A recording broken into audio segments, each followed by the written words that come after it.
Greetings from the New Earth Star Sanctuary. Before we begin this zodiacal sign, please be sure you have watched the introduction.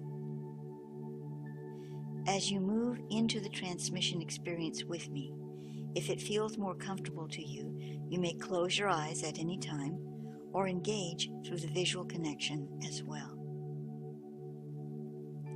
The ancients of Lemuria and Atlantis knew the zodiacal sign of Scorpio to be the gate or door of the spiritual temple. It offered the incarnate soul entrance into the place of greater mystery. Around the temple of this greater mystery was the labyrinth courtyard, the field of lesser mysteries.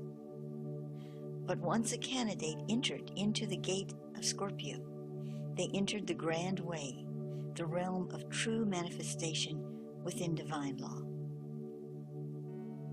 The candidate then became the true initiate and began to know that which previously they could only sense and contemplate.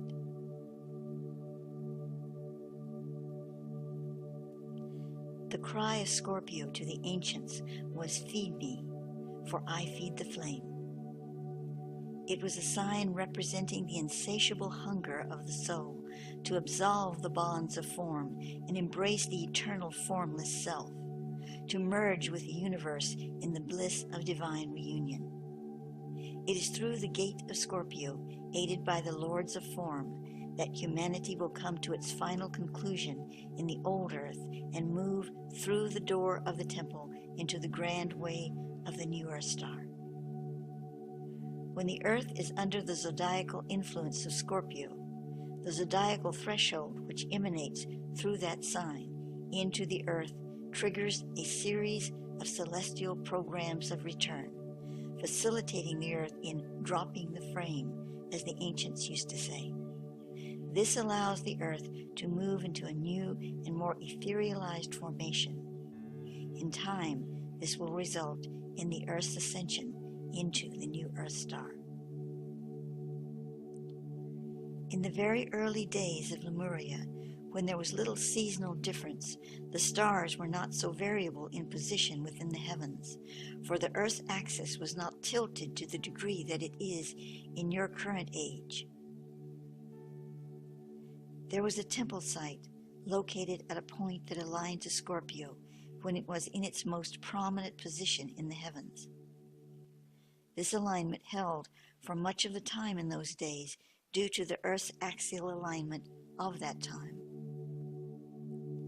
In those ancient days, what you know as death was still a new experience for Earth souls.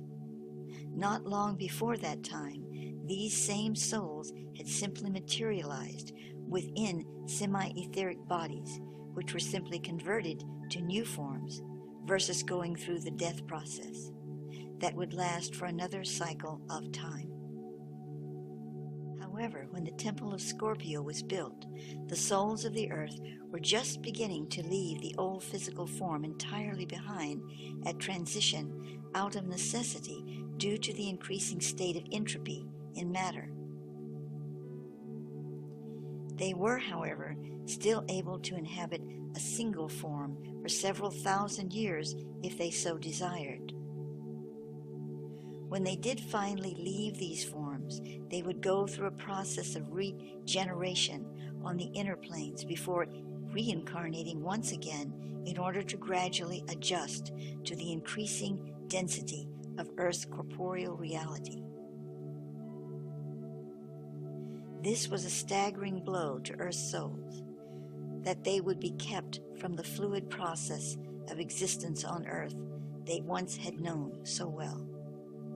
Yet they also realized that they themselves had created the limited reality in which they now must live. The Temple of Scorpio was built primarily for the purpose of souls leaving the body. In those days, an incarnated soul knew of their coming transition well before the moment it would occur. They would then proceed to the Temple of Scorpio, where they would undergo their transition much like the yogis of the East are able to achieve in our current time.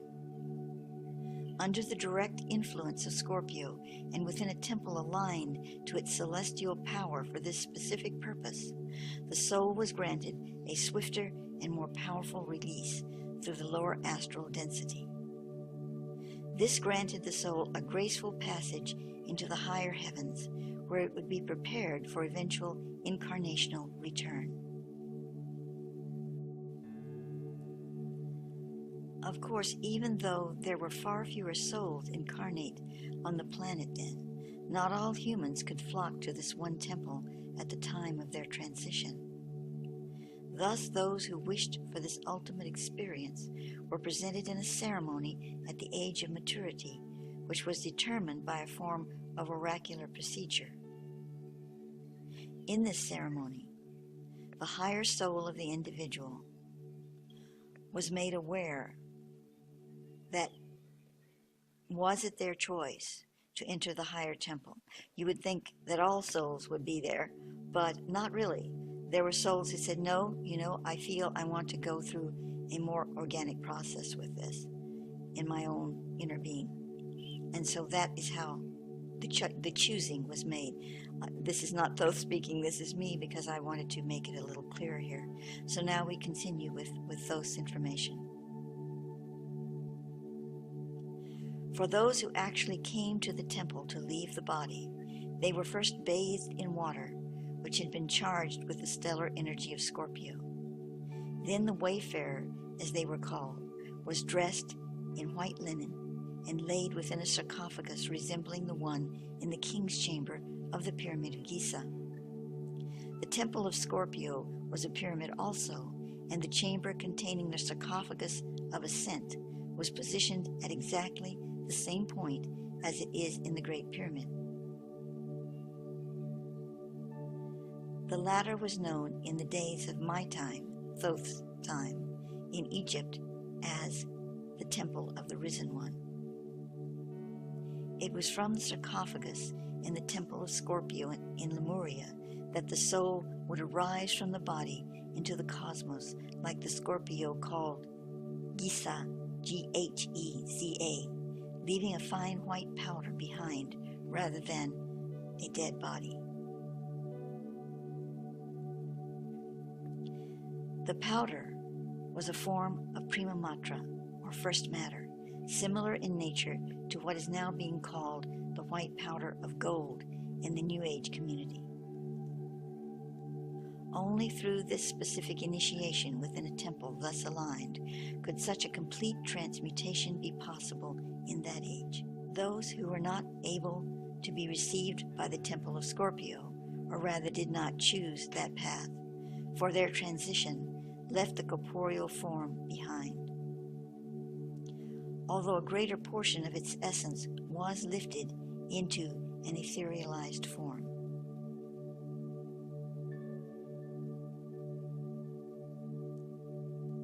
During the time when I, Thoth, oversaw the construction of the Temple of the Risen One in Egypt, so this temple was also employed for such purposes, among others.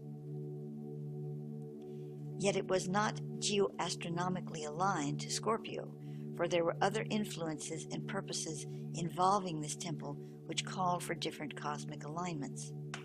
Nevertheless, Scorpio still played a celestial energetic role in the transmutation of the body within the Chamber of Ascension, as it had in the Temple of Scorpio in Lemuria. In these ancient Egyptian times, the powder which was left behind after the soul's transition was known as Kum, C-U-M, meaning sweet fire. In pure alchemical procedure, sweet fire is that which is taken out of the sour or disharmonic dimension and brought into sweetness or union with the divine through the fiery experience of rapture or union. For the process, you might wish to feel yourself standing in a clouded scene. There's land beneath, but it's like all moved into the clouds. And then, as if the Torah rising from the Glastonbury Hill, there is a mountain or a mound rising up, and upon it you see the temple. It's a large temple. It's simple yet, though. It's beautiful, it's simple, it's pristine. It's everything your heart might desire to integrate with the temple of your body. It also appears as a platform to move into another greater state of being. It beckons to you.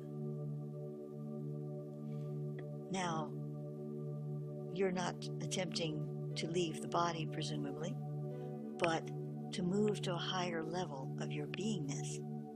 The Scorpio vibration, the Scorpio temple that merges with your being, is certainly a viable point of entry.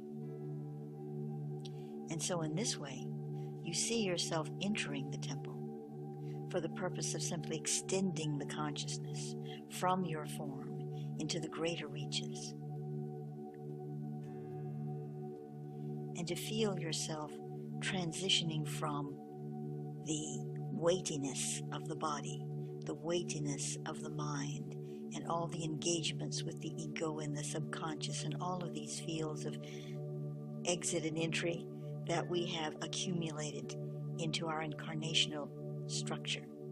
And you find yourself moving beyond that and connecting to this wide parameter, this environment of spirit that is so compelling. It drives all forces to the summit of its experience. And in that summit, so you find that all is one indeed. And you can still operate on all these other levels, but with more clarity, with more purity, with more focus, because you already are home.